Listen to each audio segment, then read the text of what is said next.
Assalamu alaikum first class.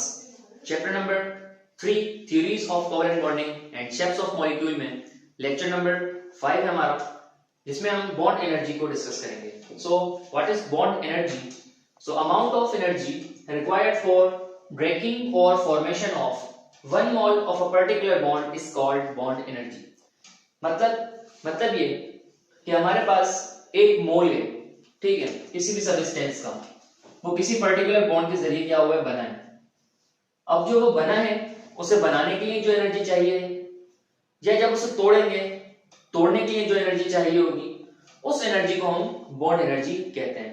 Simple words में कह लें, एक बॉन्ड को बनाने के लिए या एक बॉन्ड को तोड़ने के लिए जो एनर्जी हमें रिक्वायर्ड होती है, उस एनर्जी को हम बॉन्ड एनर्जी कहते हैं. ठीक हो गया. अच्छा, फॉर एग्जाम्पल, बॉन्ड एनर्जी में जो ब्रेकिंग होती है, ब्रेकिंग एक ऐसा अमल होता है बच्चों जिसमें जो एंडोथर्मिक होता है. Breaking of bond is an endothermic process. What is endothermic processes? Endothermic process क्या होते हैं बच्चों? एंडोथर्मिक प्रोसेस वो होते हैं जिनके अंदर एनर्जी एब्जॉर्ब होती है, हीट एब्जॉर्ब होती है. जब भी कोई चीज हीट को एब्जॉर्ब करती है तो वो एंडोथर्मिक कहलाता है. ठीक है, तो breaking of a bond is a endothermic process. जब आप क्या करेंगे किसी बॉन्ड के अंदर, फॉर एग्जांपल ये हमारे पास मिसाल है, यहाँ पर देख लें, ये एक मिसाल है जिसके अंदर बॉन्ड टूटा है, ब्रेकिंग हुई है. ऑक्सीजन गैस का मॉलिक्यूल था जो है ब्रेक डाउन हुआ है एटॉमिक फॉर्म में ऑक्सीजन की. तो यहाँ पर ये अमल जो है कैसे हुआ होगा, इसने ऑक्सीजन गैस ने एनर्जी को एब्जॉर्ब किया होगा. तो जब एनर्जी को एब्जॉर्ब किया होगा तो ये एंडोथर्मिक प्रोसेस कहलाएगा. ठीक है. और ये सेकंड एग्जांपल के अंदर देखें जिसमें फॉर्मेशन हो रही है एक मॉलिक्यूल की. एटॉमिक फॉर्म में ऑक्सीजन जब मिलती है तो मॉलिक्यूलर फॉर्म में ऑक्सीजन की फॉर्मेशन करती है. तो इसके अंदर क्या होगा बच्चों, ये फॉर्मेशन है, तो फॉर्मेशन के अंदर एक्सोथर्मिक प्रोसेस होगा. जब भी मॉलिक्यूल फॉर्म होंगे, जब भी बॉन्ड फॉर्म होगा, जब भी बॉन्ड बनेगा, तो वो प्रोसेस एक्सोथर्मिक होगा. अब एक्सोथर्मिक प्रोसेस क्या होता है? तो एक्सोथर्मिक प्रोसेस वो प्रोसेस होता है जिसके अंदर एनर्जी क्या होती है बच्चों, रिलीज होती है. एनर्जी जब रिलीज होती है हीट की फॉर्म में तो उसे हम कहते हैं एक्सोथर्मिक प्रोसेस. और जब दो एटॉमिक फॉर्म में ऑक्सीजन आपस में मिलेंगे तो वो एनर्जी को रिलीज करेंगे, और जब वो एनर्जी रिलीज होगी तभी हमारा ऑक्सीजन गैस के मॉलिक्यूल जो है वो फॉर्म होगा. ठीक है. तो ये बात एमसीक्यूज में आ सकती है आपके कि ब्रेकिंग ऑफ अ बॉन्ड किसकी मिसाल है? तो बच्चों एंडोथर्मिक की मिसाल है. और अगर बोले कि फॉर्मिंग ऑफ अ बॉन्ड किस चीज की मिसाल है, कैसी मिसाल है? तो एक्सोथर्मिक रिएक्शंस की मिसाल है. ठीक है, आगे चलते हैं. Factors that influence bond energy या बॉन्ड स्ट्रेंथ. वो फैक्टर्स जो क्या करते हैं, असरअंदाज होते हैं, इन्फ्लुएंस करते हैं हमारे बॉन्ड एनर्जी के ऊपर या बॉन्ड स्ट्रेंथ के ऊपर, कि कौन सा बॉन्ड स्ट्रांग है, कौन से बॉन्ड को ज्यादा एनर्जी चाहिए टूटने के लिए. तो उन चीजों की हम बात करेंगे कि कौन सा बॉन्ड स्ट्रांग होता है और कौन सा बॉन्ड वीक होता है. और अगर कोई बॉन्ड स्ट्रांग होता है तो क्यों होता है, अगर वीक होता है तो क्यों होता है. आइए उस पर चलते हैं. सबसे पहला हमारे पास जो फैक्टर होता है बच्चों, वो होता है पोलैरिटी ऑफ अ मॉलिक्यूल. सबसे पहले ये देखा जाता है कि हमारा जो मॉलिक्यूल है वो पोलर है या नॉन पोलर है. हम ये जानते हैं कि अगर हमारे पास एक कोवेलेंट बॉन्ड है तो उस कोवेलेंट बॉन्ड के अंदर दो बॉन्ड और निकलते हैं, टाइप्स निकलती हैं. एक होती है टाइप पोलर कोवेलेंट बॉन्ड और एक होता है नॉन पोलर कोवेलेंट बॉन्ड. ठीक है, ये हमें पता है. सो पोलर कोवेलेंट बॉन्ड में बच्चों क्या होता है, डिफरेंट एलिमेंट्स होते हैं. डिफरेंट एलिमेंट्स होने की वजह से हेट्रोएटॉमिक ऑर्बिटल्स, हम इसका लफ्ज देते हैं, बुक में भी हेट्रोएटॉमिक तो वर्ड लिखा होगा. हेट्रोएटॉमिक का मतलब होता है बच्चों, हेट्रोएटॉमिक का जो वर्ड है इसका मतलब होता है डिफरेंट एलिमेंट्स वाला. तो जो भी डिफरेंट एलिमेंट्स वाला हमारे पास बॉन्ड बनेगा वो हमेशा पोलर मॉलिक्यूल होगा. और एक वर्ड होता है होमोएटॉमिक.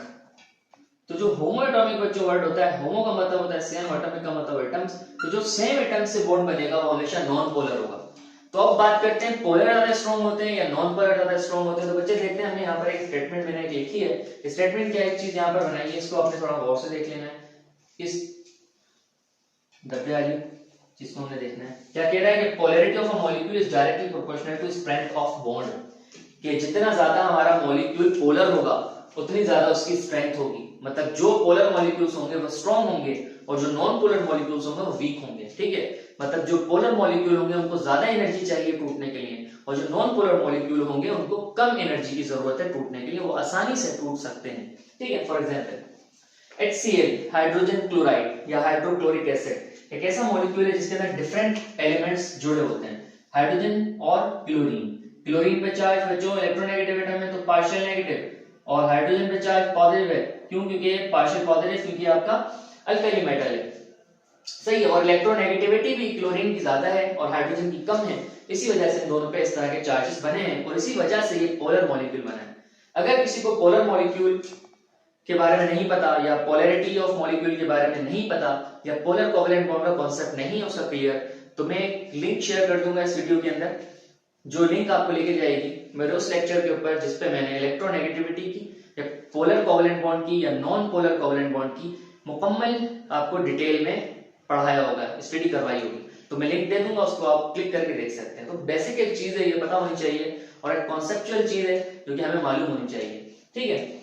ओके, सो देखते हैं कि hydrogen chloride HCl different elements हैं तो पोलर मॉलिक्यूल है, तो अगर ये पोलर मॉलिक्यूल है तो बच्चों इसको एनर्जी भी ज्यादा चाहिए टूटने के लिए। तो जी देखें यहाँ पर इसको 431 किलो जूल्स पर मोल की एनर्जी चाहिए टूटने के लिए, और इसके अपोजिट में हमारे पास मौजूद है नॉन पोलर मॉलिक्यूल जो होमो एटॉमिक है, मतलब इसमें दोनों ही मतलब इसके अंदर दोनों एटम जो है वो सेम है, क्लोरीन और क्लोरीन सेम एटम है तो नॉन पोलर है। तो नॉन पोलर होने की वजह से, अच्छा यहाँ पर ये थोड़ा सा मैंने मिस्टेक कर दी, ये क्लोरीन गैस ही है, तो क्लोरीन गैस अगर है तभी ये नॉन पोलर है, क्योंकि क्लोरीन के दो एटम इसके अंदर मौजूद है इस तरीके से, एक क्लोरीन यू है और दूसरा क्लोरीन यू है, तो क्लोरीन और क्लोरीन सेम एटम हो गए, होमो एटॉमिक हो गया। तो बच्चों इसको देख सकते हैं आप कि एनर्जी इसकी कितनी चाहिए तोड़ने के लिए 242 किलो जूल्स पर मोल। इसको एनर्जी कम चाहिए क्योंकि नॉन पोलर है, इसको एनर्जी ज्यादा चाहिए क्योंकि पोलर है। ये एमसीक्यूज में आते हैं सवाल, तो इसीलिए इसको क्लियर करके मैंने आपको बता दिया। अच्छा, सेकंड होता है जो हमारा फैक्टर होता है जो असरअंदाज होता है बॉन्ड स्ट्रेंथ पे बच्चों, वो होता है साइज ऑफ बॉन्डेड एटम्स, कि एटम जो बॉन्ड हुए हैं उनका साइज कैसा है, उनका साइज बड़ा है या छोटा है। अगर बड़ा साइज के एटम्स जुड़े हुए आपस में तो उनकी स्ट्रेंथ क्या होगी, उनके बॉन्ड की स्ट्रेंथ क्या होगी। अगर छोटे साइज में है एटम तो उनके बॉन्ड की स्ट्रेंथ क्या होगी, तो वो देख लेते हैं। तो कह रहे हैं कि size of bonded atoms is inversely proportional to strength of bond, मतलब जितना बड़ा हमारे एटम्स होंगे जिनके दरमियान बॉन्ड हो रहा होगा, जितने बड़े एटम्स होंगे जिनके दरमियान बॉन्ड हो रहा होगा, तो उतनी ही जो है उनको कम एनर्जी चाहिए होगी टूटने के लिए, तोड़ने के लिए, सही है। और अगर हम बात करते हैं, अगर हम स्ट्रेंथ ऑफ बॉन्ड चाहते हैं कि हमारे किसी बॉन्ड की ज्यादा हो जाए, तो उसके एटम्स क्या होने चाहिए, छोटे एटम्स होने चाहिए। इसको मैं सिंपल वर्ड में समझा देता हूं आपको, थोड़ा डिफिकल्ट हो जाएगी ये वर्डिंग। मैं इसको पहले तो बॉक्स में लाता हूं क्योंकि इंपॉर्टेंट चीज है, इसे आपने देखना है, इसे आपने भी जो है उस तरह से बॉक्स के अंदर रख लेना है ताकि याद रहे कि भाई size of bonded atoms is inversely proportional to strength of bond. अगर साइज ऑफ बॉन्डेड एटम्स बढ़ जाता है तो बॉन्ड स्ट्रेंथ कम हो जाती है, और अगर size of bonded atoms come हो जाता है तो बॉन्ड स्ट्रेंथ बढ़ जाती है। किस तरह से एग्जांपल्स में दिखा देता हूं मैं आपको, ज्यादा क्लियर हो जाएगा एग्जांपल्स के अंदर। देखिए अगर, अच्छा यहाँ से थोड़ा सा मसला आ गया कि ये मैंने इसको जब डब्बे में रखा तो हमारा हाइड्रोजन कट गया, दोबारा हाइड्रोजन प्लस हाइड्रोजन। अब हाइड्रोजन की बात कर रहे हैं बच्चे, हाइड्रोजन एक ऐसा एलिमेंट है जिसके पास एक ही शेल है, इस तरीके से है ना, एक ही शेल होता है, सही है। तो और दूसरा हाइड्रोजन है तो वो भी एक ही शेल से बना हुआ है, एक ही शेल उसमें। तो इस दोनों के जो एटम्स हैं वो क्या है बेटा, छोटे छोटे एटम्स हैं, एक एक शेल वाले हैं। तो इसका जो एटॉमिक साइज है वो क्या है हाइड्रोजन का, वो लेस है, कम है।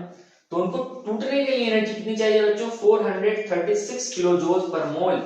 क्योंकि एटॉमिक साइज छोटा है तो बॉन्ड एनर्जी उनको ज्यादा देनी पड़ेगी तोड़ने के लिए।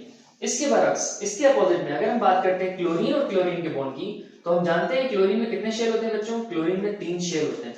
ऐसे ही क्लोरीन में 3 शेल होते हैं, पहले शेल में 2 इलेक्ट्रॉन आते हैं, दूसरे शेल में 8 इलेक्ट्रॉन आते हैं और तीसरे शेल में 7 इलेक्ट्रॉन आते हैं क्लोरीन के एक एटम के। दूसरा एटम भी इसी तरह से होगा, तो इसमें साइज ऑफ एटम बढ़ गया। जब साइज ऑफ एटम बढ़ गया, क्लोरीन का साइज बड़ा है, तो हम देख सकते हैं कि इसको एनर्जी कितनी चाहिए टूटने के लिए, बहुत कम चाहिए। ये क्यों हो रहा है, रीजन है क्यों हो रहा है, क्योंकि रीजन तो होने चाहिए हर चीज के, इसलिए हो रहा है। हाइड्रोजन का साइज कम है तो इलेक्ट्रॉन करीब करीब रहेंगे न्यूक्लियस के, ठीक है। जब इलेक्ट्रॉन बॉन्ड भी बना लेंगे तब भी न्यूक्लियस के करीब ही रहेंगे हाइड्रोजन के अंदर, क्योंकि छोटा एटम है। लेकिन क्लोरीन की बात यह है कि क्लोरीन के अंदर जब वो बॉन्ड भी बना लेंगे इलेक्ट्रॉन्स, उसके वैलेंस इलेक्ट्रॉन, तब भी वो न्यूक्लियस से क्या होंगे, दूर रहेंगे। न्यूक्लियस से दूर होने की वजह से उनका जो बॉन्ड होगा वो वीक होगा, ठीक है, स्ट्रॉन्ग नहीं होगा, वो आराम से टूट जाएगा, क्योंकि जो न्यूक्लियस की फोर्स है वो उस पर नहीं पहुंच पा रही होगी सही तरीके से, तो इसलिए उसको हम आराम से ब्रेक कर सकते होंगे। तो ऐसे एग्जाम्पल सारी होती है। फॉर एग्जाम्पल मैं आपको कुछ इसके एमसीक्यूज के तौर पर कुछ बता देता हूँ। इसमें क्या बताऊँ, ये बता देता हूँ साइड में, ठीक है, थोड़ा और कर लेना, इस पर थोड़ी सी साइड है, बिल्कुल इंपॉर्टेंट है। फॉर एग्जाम्पल एक एमसीक्यू आता है बच्चों, HF मॉलिक्यूल और HCl मॉलिक्यूल, दोनों में कौन सा जो है वो स्ट्रॉन्ग है, इन दोनों में कौन सा बॉन्ड जो है वो स्ट्रॉन्ग है, इस हिसाब से बात कर रहे हैं साइज ऑफ बॉन्डेड एटम्स से। पोलैरिटी ऑफ मॉलिक्यूल की बात नहीं कर रहा मैं, ठीक है। साइज ऑफ बॉन्डेड एटम्स के हिसाब से हाइड्रोजन फ्लोराइड स्ट्रॉन्ग है या हाइड्रोजन क्लोराइड स्ट्रॉन्ग है। तो मैं आपको सिंपल कॉन्सेप्ट दे देता हूं। अगर हाइड्रोजन की बात करें तो इसमें एक शेल, फ्लोरीन की बात करें तो इसमें दो शेल, नीचे आते हैं हाइड्रोक्लोरिक एसिड में, तो यहाँ पर हाइड्रोजन में एक ही शेल है, लेकिन क्लोरीन के 3 शेल है।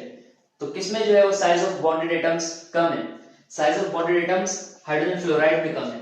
तो स्ट्रॉन्ग कौन हुआ, हाइड्रोजन फ्लोराइड स्ट्रॉन्ग है और हाइड्रोजन क्लोराइड वीक है। क्यों, क्योंकि बॉन्डेड एटम्स जो है वो इसमें साइज बड़ा होता है हाइड्रोजन क्लोराइड में, और हाइड्रोजन फ्लोराइड में बॉन्डेड एटम्स का साइज कम होता है, ठीक है। अगर पोलैरिटी की बात करते हैं कि पोलैरिटी के हिसाब से स्ट्रेंथ किसकी ज्यादा है, HF की ज्यादा है, HCl की ज्यादा है, तो बच्चों आपको पता है क्लोरीन की इलेक्ट्रोनेगेटिविटी, ये नेक्स्ट लेक्चर में भी आएंगी बातें, फिर अभी मैं डिस्कस करता हूं। क्लोरीन की नेगेटिविटी 3.1 और फ्लोरीन की इलेक्ट्रोनेगेटिविटी होती है 4.0। तो कौन ज्यादा इलेक्ट्रोनेगेटिव है, तो जो ज्यादा इलेक्ट्रोनेगेटिव होगा वो ज्यादा पोलर होगा, ठीक है। तो HF जो है इस हिसाब से भी स्ट्रॉन्ग हो गया, पोलैरिटी के हिसाब से भी HF स्ट्रॉन्ग, और बॉन्डेड एटम्स के साइज ऑफ बॉन्डेड एटम के हिसाब से भी HF स्ट्रॉन्ग हो गया, ठीक है। एमसीक्यूज होते हैं, इसलिए बता दें। अच्छा, लास्ट चीज आ रही है मल्टीपल बॉन्ड्स। मल्टीपल बॉन्ड्स पे भी डिपेंड करती है हमारी स्ट्रेंथ ऑफ बॉन्ड, कि अगर सिंगल बॉन्ड है या डबल बॉन्ड है या ट्रिपल बॉन्ड है, कौन स्ट्रॉन्ग होगा, सिंगल डबल ट्रिपल कौन है, तो देखते हैं। अगर एक ही एटम्स के दरमियान में बॉन्ड हो रहा हो तो मल्टीपल बॉन्ड्स के हिसाब से क्या होता है बच्चों, जो मल्टीपल बॉन्ड्स होते हैं, देखिए इसको दोबारा देख लेते हैं, इस स्टेटमेंट में जो मैंने बनाई है, तीनों के लिए मैंने सिंपल बना दिया था ताकि इस हिसाब से याद कर लें आप इसको, कि multiple bonds is directly proportional to strength of bond. जितने ज्यादा बॉन्ड होंगे उतना ज्यादा आपका बॉन्ड स्ट्रेंथ होगी, उतना ज्यादा वो बॉन्ड स्ट्रॉन्ग होगा। सिंगल बॉन्ड है तो कम, डबल बॉन्ड है तो ज्यादा थोड़ा सा, ट्रिपल बॉन्ड है तो सबसे ज्यादा। मिसाल है कार्बन की, कार्बन का सिंगल बॉन्ड अगर है, हमें तोड़ना है उसको, तो उसको 348 किलो जूल्स पर मोल एनर्जी देनी होगी, 348 किलो जूल्स पर मोल की एनर्जी देनी है। अगर कार्बन का कार्बन डबल बॉन्ड बन जाता है तो उसे 614 किलो जूल्स पर मोल की एनर्जी देनी है, और अगर carbon to carbon triple bond बन जाता है तो उसको थोड़ी और एनर्जी देनी पड़ेगी, वो होगी 839 किलो जूल्स पर मोल।